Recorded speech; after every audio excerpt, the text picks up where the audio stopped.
ॐ नमः शिवाय। कर्पूरगौरं करुणावतारं संसारसारं भुजगेन्द्रहारं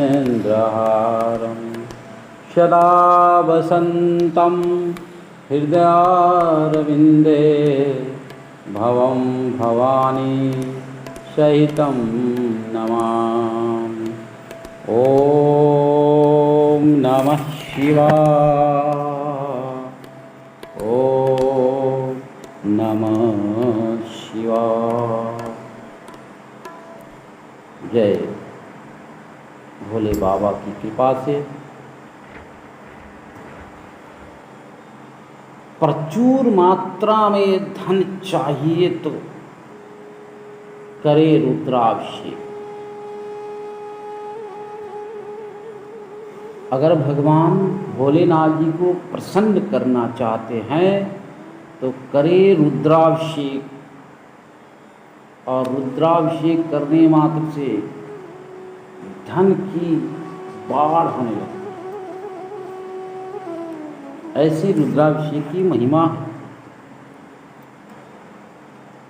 और बाणी से तो जितनी भी कहो उतनी कम है। रुद्राभिषेक की इतनी महिमा है। और तो सावन की महीना में अगर रुद्राभिषेक करते हैं इसकी तो महत्व ही बढ़ जाता है। ऐसी रुद्राभिषेक है।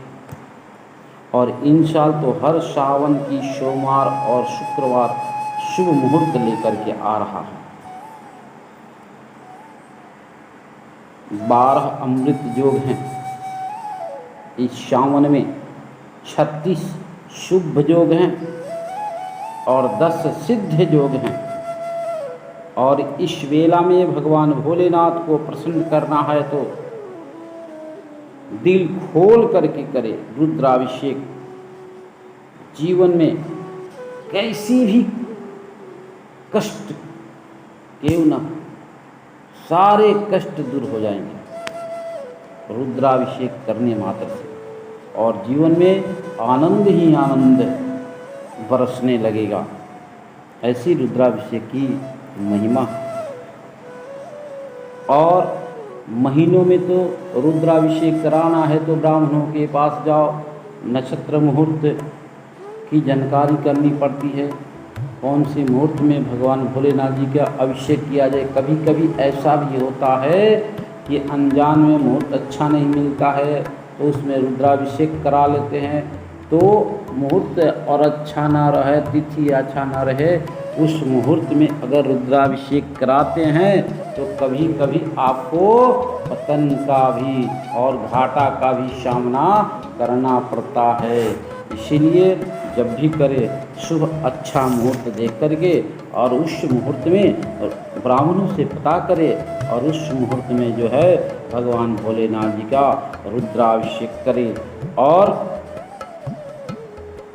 रुद्राभिषेक करने मात्र से आपके सारे कष्ट और विशेष करके प्रचुर मात्रा में धन, आप जिस व्यवस्था से जी रहे हैं उस व्यवस्था में ही आपके प्रचुर मात्रा में धन का बारिश होने लगेगा और आप जो है मालामाल हो जाएंगे। इसलिए कहते हैं जब भी मन भावे, जब भी मन कर जाए कि हमको रुद्राभिषेक करनी है तो बस लग जाओ। सावन के महीना में कोई टेंशन नहीं है, आराम से जब इच्छा भावे रुद्राभिषेक करा लो। जीवन में अनेकों प्रकार के कष्ट बाधा आ रही है तो सावन के किसी भी शुक्ल पक्ष की पहली सोमवार से व्रत भी प्रारंभ करें और अभिषेक करें,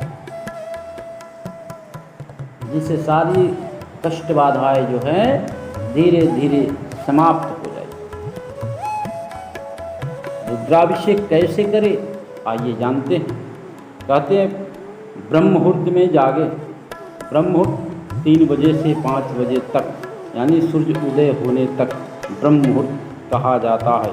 इस मुहूर्त में जग करके स्नान ध्यान करे और खूब सुंदर सा वस्त्र धारण करे और वस्त्र धारण करके किसी शिव मंदिर के प्रांगण में जाए और वहाँ जाकर के एक आसन बिछा ले और उस आसन पर बैठ जाए और बैठ करके आप जो है पात्र में गंगा जल रखे हैं तो गंगा जल निकाले और उस गंगा जल से पहले गणेश जी को नमन बंदन करे, गणेश जी की पूजन करे, पार्वती जी की पूजन करे, नंदी भगवान की पूजन करे, कार्तिक भगवान की पूजन के, शंकर भगवान के, भोलेनाथ जी के पूरे परिवार की पूजन कर लेने के बाद आप जो है भोलेनाथ जी को जल से स्नान कराए। गंगा जल से जब स्नान हो जाए तो फिर आप जो है दूध से आप भोलेनाथ जी का स्नान कराए।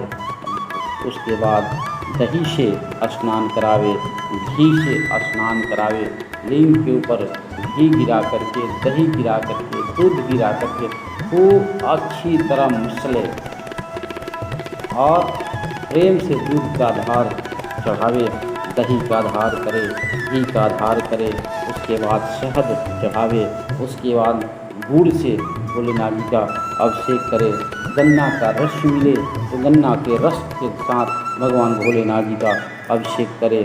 पुनः गंगा जल से स्नान कराए, एक कपड़े से भगवान भोलेनाथ जी को खूब अच्छी तरह पोंछ डाले। सुंदर से पोंछने के बाद जो है आप जग्गो पवित्र एक जने उनको अर्पण करें।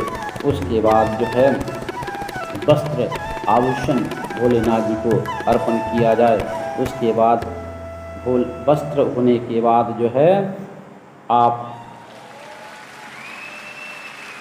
एक विशेष बात की ध्यान रखें, आप जब अभिषेक करें तो अभिषेक के समय नाम स्मरण बनाए रखें। पुरुष वर्ग है तो ओम नमः शिवाय, ओम नमः शिवाय, ओम नमः शिवाय, और माताएं बहनें हैं तो वे नमः शिवाय का जाप करते रहे और भगवान भोलेनाथ जी का अभिषेक करें। तो कहते हैं उसके बाद जो है स्नान आप वस्त्र आभूषण देने के बाद आप भस्म लगाए। भस्म लगाने के बाद जो है एक मुट्ठा चावल साबुत हल्दी युक्त हल्दी मिश्रण सहित आप भोलेनाथ जी के ऊपर चढ़ा दिया जाए। और चढ़ाने के बाद भोलेनाथ जी को ध्यान दें, अबीर रोली नहीं चढ़ावे। आप जो है रोली चढ़ाने से आपका धन का भी क्षय होने लगता है, इसलिए भोलेनाथ जी को भस्म लगाए। उसके बाद अबीर गुलाल चढ़ा सकते हैं। उसके बाद जो है 11, 21, 31, 51 जो भी व्यवस्था बने, आप बेल के पत्र पर आप जो है राम राम लिख करके आप सुंदर से उस पर भगवान के ऊपर जो चिकनाहट है वैसे भगवान के लिंग के ऊपर रखते हुए जाए। और मंत्र याद है तो पढ़े, नहीं याद है तो ओम नमः शिवाय का जाप करते रहे। त्र्यंबकम यजामहे सुगंधि पुष्टिवर्धनम उर्वारुकमिव बंधनान् मृत्युर्मुक्षेमामृतात्। इस मंत्र से भी आप बेलपत्र चढ़ा सकते हैं। ओम नमः शिवाय बोलते हुए भी चढ़ा सकते हैं। त्रिदलम त्रिगुणाकारम त्रिनेत्रम च त्रिकोटि जन्म पाप संहारम एक बिलपत्रम शिवार्पण अस्तु हो। ऐसे कहते हुए भी आप जो है भोले बाबा को आप एक एक करके बेलपत्र चढ़ाएं, जिससे आपकी हर मनोकामना जो है पूर्ण होती है। अगर किसी कन्या की शादी नहीं हो रहा है तो 24 बेलपत्र पर आप अष्टगंध लेकर के उसके ऊपर लेप लगाए और लेप लगा करके आप यह 24 बेलपत्र को भोलेनाथ जी के ऊपर ले जा करके ओम नमः शिवाय नमः शिवाय नमः शिवाय करते हुए आप यह बेल के पत्र को चढ़ावे और सोमवार का व्रत करें, जिसके कृपा से आप धन धान प्रचुर मात्रा में आपके घर में आना प्रारंभ हो जाएगा। इसलिए भगवान भोलेनाथ जी की बहुत विशेष कृपा होती है। और तो और कहते हैं जब 24 बेलपत्र चढ़ाएंगे और व्रत रखेंगे तो आपकी भी अभिष्ट अभिलाषा जो है वह पूर्ण होता है, जल्दी शादी विवाह संपन्न हो जाते हैं। परिवार में कष्ट कला हो तो ध्यान दे 11 बार रुद्राभिषेक करे नमक चमक के साथ, जिससे और दूध से अभिषेक करे। जब घर में कलह परिवार में कष्ट हो तो रुद्राभिषेक दूध के धार से किया जाता है। अगर शरीर अस्वस्थ रहता है तो घी और शहद से भगवान भोलेनाथ जी का अभिषेक कराया जाए। मंत्र जाप करे और महामृत्युंजय जाप करते ही आपके शरीर जो है स्वस्थ होने लगता है। इसलिए आप जो है मंत्र जाप पूजन के बाद मंत्र जाप भी जरूरी है। और कहते हैं कि अगर दाम्पत्य जीवन खुशहाल नहीं है तो ध्यान दे भाई बंधुओं माताएं बहनें, कहते हैं कि 11 बेल के पत्ते पर राम नाम लिख करके भगवान भोलेनाथ जी के मस्तक पर ओम उमा महेश्वराय नमः यह मंत्र पढ़ते हुए आप उनके ऊपर बेल के पत्र यानी अभिषेक करने के बाद बेल के पत्र चढ़ावे।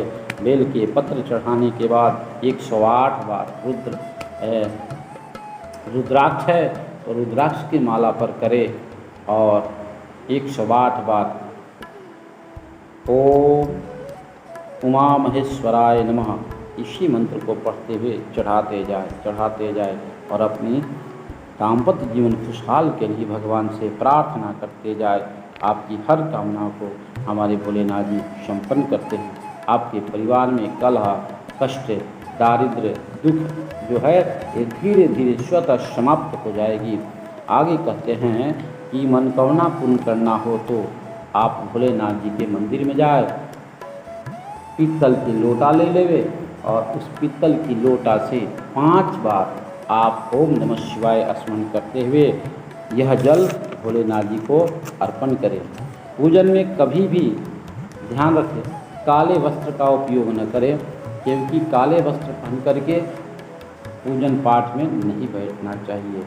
और जो है ध्यान और भी रखना है, धन धान ऐश्वर्य चाहिए तो भोलेनाथ जी को हल्दी युक्त चावल साबुत चढ़ाए, जिनसे भोलेनाथ जी बड़े जल्दी प्रसन्न होते हैं और घर में धन धान का वैभव का और प्रचुर मात्रा में प्राप्त करते हैं।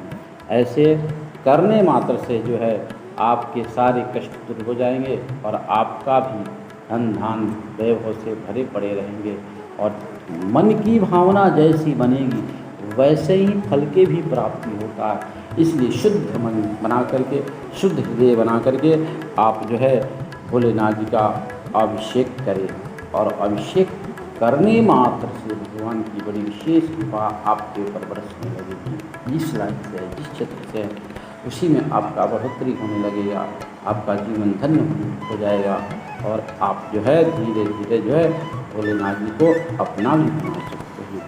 इसलिए पूजन भोलेनाथ जी के रुद्राभिषेक अवश्य करें कराए और साथ में कहते हैं उसके बाद जो है धूप बत्ती घी बत्ती जलाए और जला करके भगवान भोलेनाथ जी की सामूहिक सभी लोग मिल करके आप सभी आरती करें।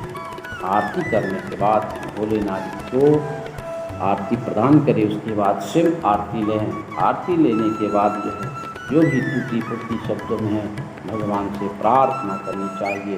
तमेव माता च पिता तमेव तमेव बंधु च सखा तमेव विद्या द्रविणं तमेव तमेव सर्वं मम देव देव तमेव सर्वं मम देव देव। उसके बाद भगवान के चरणों में नतमस्तक होकर के क्षमा याचना करें। ऐसे करने मात्र से आपके घर में प्रचुर मात्रा में धन धान वैभव की प्राप्ति कुछ ही दिनों में होने लगेगा। ये परमात्मा की विशेष कृपा है, इसलिए सभी लोग मिलकर के रुद्राभिषेक जरूर करें और अपने जीवन को धन धान से प्रचुर मात्रा में अपने घर को खुशहाल करें। ओम नमः शिवाय, ओम नमः शिवाय, हर हर बोले नमः शिवाय। ओम नमः शिवाय, ओम नमः शिवाय, हर हर बोले नमः शिवाय। ओम नमः शिवाय, ओम नमः शिवाय, हर हर बोले नमः शिवाय।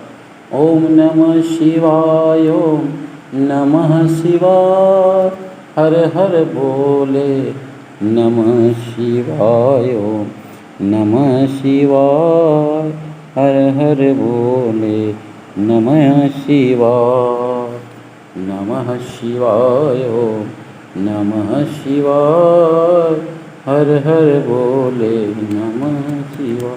ओम नमः शिवाय, ओम नमः शिवाय, हर हर बोले।